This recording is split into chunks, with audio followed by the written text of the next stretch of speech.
I bought a new gimbal head from Proaim. And here's the kicker. It's affordable, sturdy, and sleek.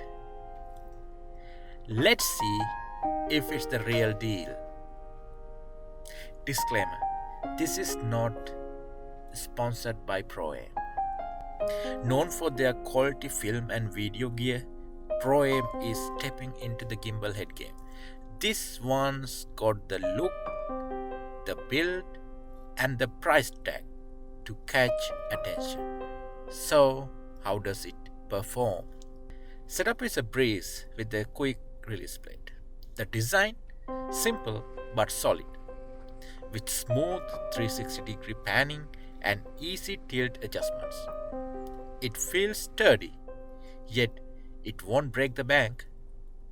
I tested it with my 500mm lens and it held up beautifully, balanced, smooth, and stable. This gimbal head handles the job without a hitch. For a product from Proaim, known for high quality gear, this gimbal head is surprisingly affordable. It looks great, feels sturdy, definitely worth considering. Have questions or want to see more?